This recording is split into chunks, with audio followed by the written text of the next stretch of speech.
Hi everyone, ఎలా ఉన్నారు అందరూ? నేను చాలా బాగున్నానండి. నేను మీ Anusha. Welcome back to Telugu Ruchulu. ఈరోజు చాలా మంచి హెల్తీ రెసిపీతో నేను మీ ముందుకు వచ్చానండి. గుమ్మడికాయ పాయసం. ఇది చేసుకోవటం చాలా ఈజీ అండి, కానీ చాలా టేస్టీగా ఉంటుంది. ఒక 1 అవర్ పాటు ముందుగా నానబెట్టుకున్న పెసరపప్పు 1 కప్పుని నేను కుక్కర్లోకి వేసి ఒక విజిల్ వచ్చే వరకు ఉడికించుకుంటానండి. మనం గుమ్మడికాయ పాయసంలో పెసరపప్పు వేసుకోవచ్చు. మీకు నచ్చకపోతే వదిలేసేయచ్చు, కానీ వేసుకుంటే చాలా బాగుంటుందండి. ఇది కొంచెం పలుగ్గా ఉన్నప్పుడు 1 విజిల్ వరకే సరిపోతుందండి. కొంచెం పలుగ్గా ఉన్నప్పుడే దించేసుకోవాలి, అంటే ఒక 1 విజిల్ సరిపోతుంది అనమాట. ఈ లోపల మనం అది విజిల్ వచ్చే టైంలో మనం గుమ్మడికాయని మొత్తం క్లీన్ చేసుకుందాము. ఇది పాయసం చేసుకోవడానికి నేను తీసుకున్నానండి. గుమ్మడికాయ చాలా బాగుంటుంది గుమ్మడికాయ పాయసం.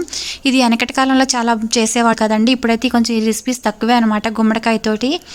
ఇది మొత్తం చెక్కు తీసి పెట్టుకొని ఇట్లా క్లీన్ చేసి పెట్టుకోవాలి. మీకు నచ్చితే మీరు తురుముకొని కూడా వాడుకోవచ్చండి, కానీ నేను పీసులుగానే చేస్తున్నాను. ఇది కూడా నేను కుక్కర్లోనే ఉడికించుకుంటాను అనమాట. ఈ లోపల మనకి పెసరపప్పు ఉడికిపోయిందండి. దాన్ని ఒక సపరేట్గా నేను బౌల్లోకి తీస్తున్నాను. ఇది తీసేసి ఇప్పుడు మనం చిన్న చిన్న పీసులుగా కట్ చేసి పెట్టుకున్న గుమ్మడికాయ ముక్కలు ఇందులోకి వేసుకుందాము. మన సాంప్రదాయ రుచుల్లో గుమ్మడికాయకి చాలా ప్రథమ స్థానం ఉంది కదండి. మన పెళ్ళిళ్ళల్లో కూడా వాటికి ముందుగా గుమ్మడికాయే వండుతారు. గుమ్మడికాయ లేకుండా పెళ్ళిళ్ళు జరగవు అన్నమాట మన తెలుగు వారికి. అంత ఇంపార్టెంట్ ఈ గుమ్మడికాయ, కానీ చాలా హెల్త్కి అయితే చాలా మంచిదండి. మీరు తెలిస్తే లేదు, లేకపోతే మీరు పెద్దవాళ్ళనైనా అడిగి తెలుసుకోండి ఎంత ఇంపార్టెంటో ఈ గుమ్మడికాయ అనేది. అంతే టేస్టీగా కూడా ఉంటుంది. హెల్త్కి అయితే చాలా మంచిదండి, చాలా బెనిఫిట్స్ ఉన్నాయి. ఇది కూడా ఒక 2 విజిల్స్ వచ్చే వరకు ఉడికించుకోవాలి.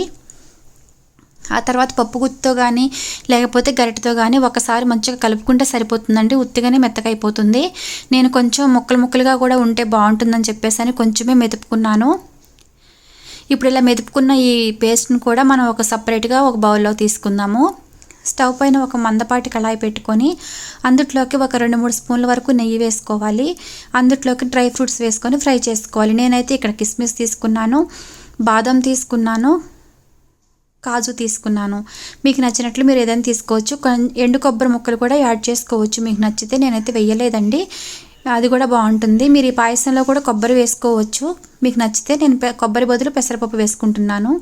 ఇప్పుడు అదే ప్యాన్లో మనం ముందుగా ఉడికించుకున్న గుమ్మడికాయ పేస్ట్ వేసుకోవాలి. గుమ్మడికాయ పేస్ట్ వేసుకున్న తర్వాత ముందుగా మనం ఉడికించుకొని పెట్టుకున్న పెసరపప్పు కూడా వేసుకోవాలి. ఇదంతా బాగా మిక్స్ చేసుకోవాలి. ఈ గుమ్మడికాయతోటి చాలా రెసిపీస్ చేసుకోవచ్చండి. నేనైతే ఈరోజు స్వీట్ చేస్తున్నాను.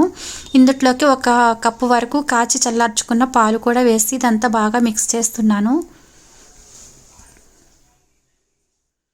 ఇది కొంచెం చిక్కబడిన తర్వాత మరీ ఎక్కువగా తిక్కగా అవ్వకూడదండి. కొంచెం చిక్కబడిన తర్వాత, ఎందుకంటే చల్లారిన తర్వాత ఇంకా చిక్కగా అవుతుంది. ఇలా కొంచెం చిక్కబడిన తర్వాత అందులోకి మనం ముందుగా కరిగించి పెట్టుకున్న బెల్లం వేసుకోవాలి.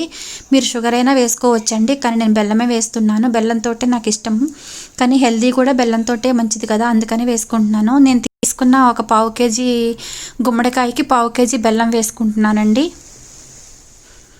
ఇది ముందుగా కరిగించి పెట్టుకున్నాను, అందుకోసం అని చెప్పేసి ఫిల్టర్ చేసి ఇందులోకి వేసుకొని ఒక 2 మినిట్స్ పాటు దీన్ని మొత్తం బాయిల్ చేసుకోవాలి. ఇది మొత్తం చిక్కగా అయిపోతున్నప్పుడు ఎంతో చాలా బాగుంటుంది. ఇప్పుడు మనం ముందుగానే రెడీ చేసి పెట్టుకున్న యాలుక్కాయల పొడి ఉంటుంది కదండి, ఇలాచీ పౌడర్, అది కూడా వేసుకున్నాను. ఇదంతా బాగా మిక్స్ చేసుకోవాలి. దీంతో కర్రీస్ చేసుకుంటారు, పులుసులు చేసుకుంటారు, వడియాలు పెట్టుకుంటారు. ఇట్లా కర్రీస్ లాగా, స్వీట్స్ లాగా, హల్వా లాగా, బర్ఫీల్ లాగా చాలా రకాలుగా స్వీట్స్ చేస్తారండి. కానీ నాకు పాయసం అంటే చాలా ఇష్టం, అందుకని నేను గుమ్మడికాయతో పాయసం చేస్తున్నానండి. దీంట్లోకి మీరు పెసరపప్పు బదులు వరిపిండి కూడా వేసుకోవచ్చు, కొబ్బరి వేసుకోవచ్చు, చాలా రకాలుగా ప్రిపేర్ చేసుకోవచ్చు. ఇది ప్రిపేర్ అయిపోయిందండి. ఇప్పుడు నేను దాన్ని సర్వింగ్ బౌల్లో తీసాను.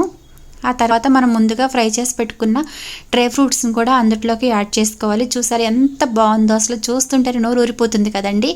మేమైతే చాలా ఎంజాయ్ చేసామండి. మీరు కూడా తప్పకుండా ప్రిపేర్ చేసుకోండి. మీరు ప్రిపేర్ చేసిన ఈ స్వీట్ని మీకు ఎలా కుదిరిందో మీ కామెంట్స్ ద్వారా నాకు తెలియచేయండి.